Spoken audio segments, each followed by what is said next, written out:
观众现在对我角色定位都是活泼可爱的戏份上，一直演同样角色，想要让它不一样，其实是很难的一件事情。也是我第一个仙侠，3年没拍古装了，一次很好的经历。安宇呢，他看起来特别直男，但其实他是很细致的一个人。他其实内心也非常的敏感，很想要保护他的世界，但是他作为演员又要去释放这一些。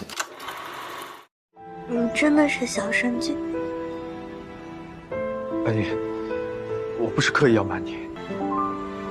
去年3月份拿到了剧本，那个时候看剧本的时候就非常的期待了，因为当时小飞姐第一句话就说：“这可是你第一个仙侠哦。”对于我来说就吸引力很大。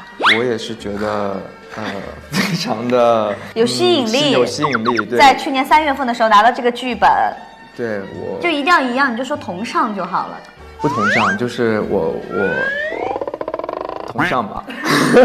展开说，也是我第一个仙侠，然后也是我要更迈出的一步，是因为我3年没拍古装了，也是一次很好的经历。吃了你！前期阿英的部分对于我来说会比较有挑战，观众现在对我角色定位应该都是前期那个活泼可爱的戏份上，但我觉得对于我来说，就一个演员一直演同样角色，然后想要让他不一样，其实是很难的一件事情。我会很害怕跟之前的角色一样。我反而觉得后面比较难吧，前面开朗活泼的样子，开始演的时候，我觉得我的问题就是不太像个古人。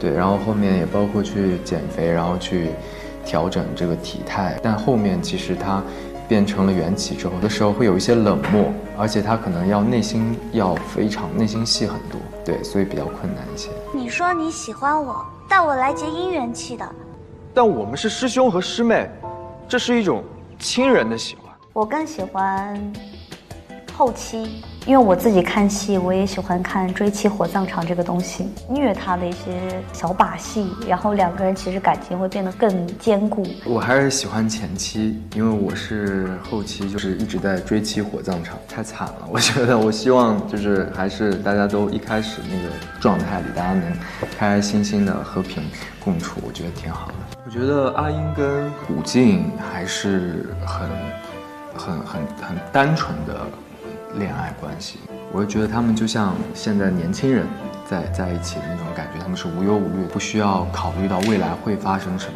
但袁琪跟凤颖的话，就是其实他们身上都背负了各自的责任，他们都有自己的使命要去完成。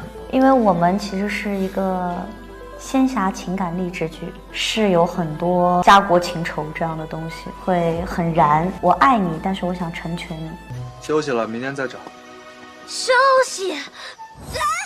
开机前，我跟安宇我们在讨论去做的一个东西，不想让观众觉得哪一场戏它是很甜的，而是想让大家觉得我们俩只要在一起就是很甜的一件事情。所以在前期的部分，我们想做的一个效果是小主人带着自己的小宠物，就是要把这个东西做成自然。音乐的戏其实在大情节主情节上，就是我们俩各自离开了一次，然后各自收到了一个小的红包，很开心。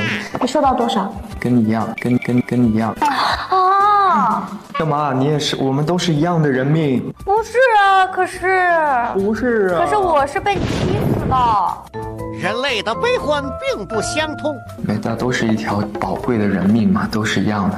我是被你砍死的，所以我应该收的多一点吧。其实来之前也看过露丝的表演，我是觉得非常的生动。其实见面了以后，觉得她其实现场能够发挥的更稳定啊。之前的采访我就在说，我的古装的表演在她身上也学习到了很多。这安宇呢，他看起来好像是那种特别直男，但其实他是很细致的一个人，包括他演戏很细腻，去捕捉到一些情绪。我觉得他的反差在于，他其实内心也非常的敏感，而且他的世界其实是他很想要保护住的，但是他本身作为演员又要去呈现跟释放这一些，所以他其实自己也是一个很矛盾的矛盾体吧。之前就跟你说过，就是因为我觉得失去是常态，然后我们也要习惯于这些事情。他会经常跟我谈心，他给我发信息，露丝，你今天心情好点吗？我在烤肉，你要吃吗？所以他是个很细腻的人。哦，还有一点就是他经常会在现场分析几何。他说，如果这个特效从这儿 P 下来，几何上面是不科学的，还可以这样去思考这个问题，好棒！对，谢谢。我叫他 BGM 之神，为什么呢？因为他的嘴里只有 BGM， 没有一首正常的歌。他每天在现场就是当当当当啊，我随时感觉就是旁边都什么 BGM 在跟。然后露丝也很喜欢在现场拍抖音，对，然后也给我们拍过他的导演的大作。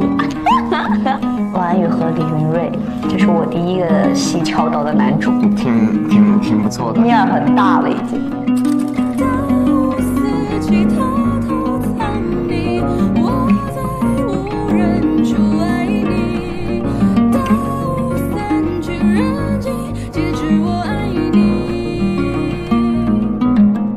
突破的地方就是演古装了，演仙侠了，对，跟以前的都不太一样。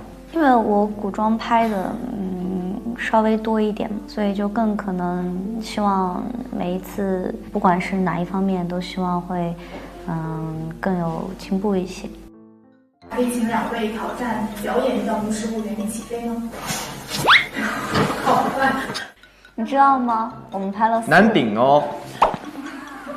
我们拍4个月，现在只要 Q 到这些词，我们就是肌肉反应。顶，飞。我要是走在路上说你好顶，没说我没 Q 我我会忍不住要做这些动作。